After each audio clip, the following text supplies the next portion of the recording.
Well, Liam Delap is going to be leaving Ipswich this summer. He's got this clause in his contract which said that if Ipswich are relegated, he can go for £30 million. And obviously that's alerted a whole host of clubs. One of the clubs who are interested in him are Manchester United.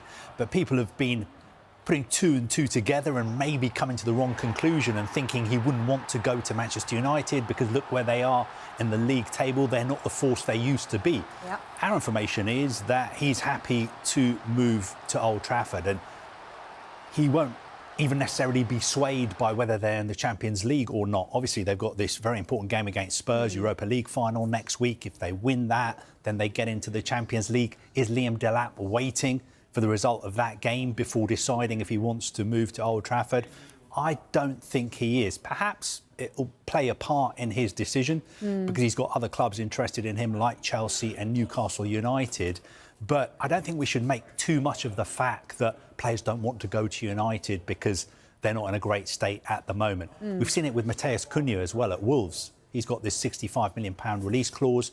Manchester United are prepared to pay that. The player is prepared to go to Old Trafford, and I think Liam Delap would be happy to go to Old Trafford as well. And maybe it could turn out to be a great deal for United because he's proved himself in the Premier League this season with Ipswich, and he's got this very sort of gettable value for money release clause. £30 million is not a lot of money in today's transfer market. No, it isn't, is it? Especially for a forward. Yeah, absolutely. And Cunha could be an interesting signing for Manchester United. Any of those tempt you?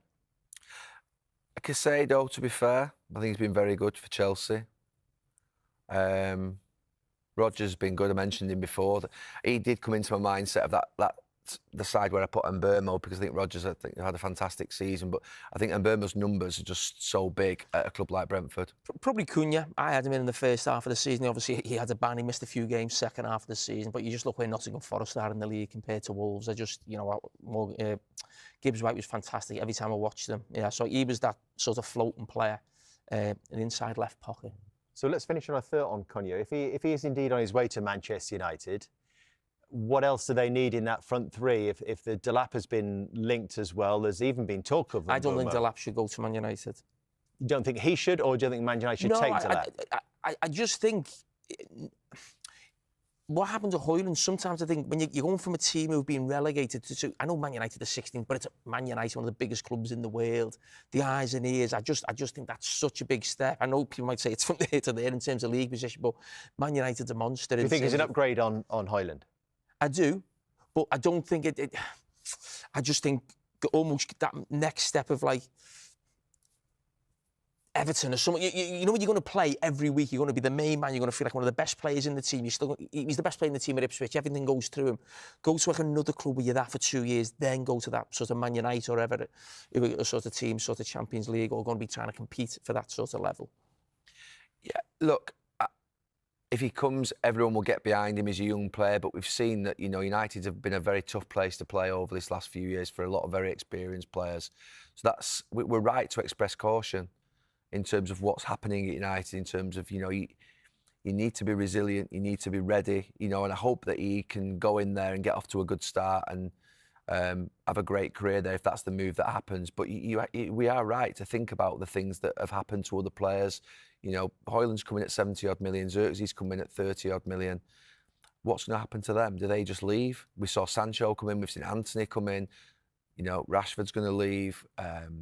It's interesting, and there's a good knowledge of Delap at United from the people who've come in at the sort of hierarchical level. Jason Wilcox. So Jason Wilcox has worked with him. He's obviously having a big say on this. Omar Barada, obviously at City as well. So they've done their... So they've had a good understanding of his game and a good understanding of his character, which is helpful. But Manchester United is a different animal, and I think that, I hope he does well there. We're reporting on Sky Sports News that Matheus Cunha is this close to signing for Manchester United. What do you think? I think it's a great signing. I think he's a brilliant player. I love watching him play. We're going to pick our team of the season tonight, but he was in my team of the halfway point of the season. So we had a great start to the season. I watched him at Man City a few weeks ago. He looked really sharp, quick. And we know how, the manager at Manchester United wants to play. He likes sort of 2 number 10s in his team. And I think he'd fit perfectly. What does that mean for the likes of, say, Alejandro Garnacho? Well, it's certainly not good news because I think Ahmad might play one of those other positions alongside Cunha or maybe Bruno Fernandes at different times. And there is a lot of talk about Garnacho moving on because I think he's come through the academy system and we know what that means for the PSR of the club. And we also know Man United have got, a few problems with that issue right now. So I think if a decent offer comes in for Garnacho, I think probably Man United will take that. Interesting. So we've spoken about Cunha coming in. Are you surprised that given their current plight, they're still able to attract top-class players? No. I think Manchester United are a fantastic football club, one of the biggest in the world, and there will always be that allure of, playing at Old Trafford and the theatre of dreams and the history that the club have got. That Man United will all have that. I play for a club at times, Liverpool, who weren't always near the top of the table, and you're still attracting good players. Maybe not as good as you could get if you were at the top of the table. That's obvious, but it's Man United. Of course, they're in the Europa League final this week. You said on the overlap, United will win that final. Why? I just think they're used to winning big games. I don't think there's too much to pick between the teams. We can see that from the league table. I just think of what Manchester United have done in the last few years. They've still won trophies at the end of the seasons, and they're a club who are used to winning trophies. Tottenham aren't. And I think when you take that into a final, I think Man United will believe they're going to win. I'm not quite sure Tottenham will believe they can win. But it has been a season of cup upsets. We've seen that with Newcastle beating Liverpool. We've seen it with Crystal Palace beating Manchester City. So hopefully we see the same next week. Yeah, indeed. Thanks for that. All right, so which of the two managers needs it more, this win in the Europa League final? In terms of maybe being at the club next season, I would probably say Ange Postecoglou, but I think the man on our left here, I think needs it desperately as well because of where it's going to put the club next season. Financially, what can he do in terms of bringing players in? There's a lot of talk, even if, Ange wins the trophy, it may not mean he's the manager next season. But I think in terms of Amorim and where he's got this project of where Manchester United are going, they need the funds from the Champions League. I don't think it's about silverware. I think it's about silverware, really, as much as anything with Tottenham. I think for Man United, it's more about where this is where it's going to take the Amorim project. Because if they obviously get the Champions League funds, it means it's a completely different sort of idea and maybe players coming in the summer. Speaking of... Manchester United executives have held face-to-face talks with Liam Delap and are advancing on a move for Matheus Cunha. Delap was given permission by Ipswich Town to travel to Manchester to get a first-hand sense of what a transfer to Old Trafford would entail. United have competition from several clubs, including Chelsea, and Delap is expected to enter meaningful discussions with all suitors before taking time to decide his move. Delap's £30 million, £40 million release clause, activated by Ipswich relegation, has made him an appealing target after he scored 12 goals in his debut Premier League campaign. United are also progressing negotiations on Cunha, and there is hope a deal can be struck for when the transfer window opens on June 1st. Talks have so far centred on Cunha's personal terms, with both parties working towards an agreement. United are yet to approach Wolves directly about payment terms on Cunha's £62.5 million release clause, but there is an expectation this stage would be a relative formality. Wolves are open to accepting instalments. The agreement built into Cunha's contract outlines that the fee is to be paid in 3 instalments, the first chunk on signing, then 2 equal shares over the next 2 years, but it remains to be seen if United try to negotiate more favourable terms. United have the finances to sign Delap and Cunha irrespective of how Wednesday's Europa League final against Tottenham Hotspur goes, where the winners will secure Champions League football for next season.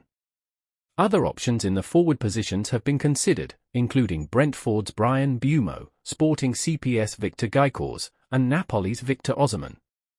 Having scored 34% of Ipswich League goals, the 4th highest share of any player, Delap has often been tasked with generating his own chances with limited service from his teammates.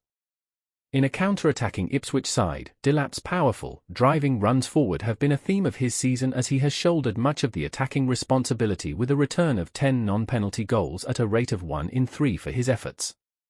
Whether it is thumping finishes from range or delicate flicks at the near post, Delap is in a rush to get on the score sheet.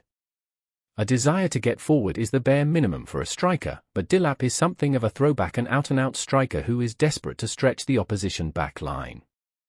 This is highlighted in Delap's skill corner profile below, denoting his off-ball run types as a share of his total runs made. Runs ahead of the ball or in behind opposition defenses take up a healthy amount of Delap's running real estate, with a large share of cross-receiver runs towards goal to receive a possible cross, showing a player who thrives at the sharp end of his side's attack. Cunha's familiarity with that position behind the striker in a 3-4-2-1 formation enhances his appeal for United, who want adaptable players but also need new signings to hit the ground running. Cunha's record against United inevitably colours perceptions too. He terrorised Erik Ten Hag's side when running from midfield on the opening day of the 2023-24 season and, of course, scored direct from a corner past Endre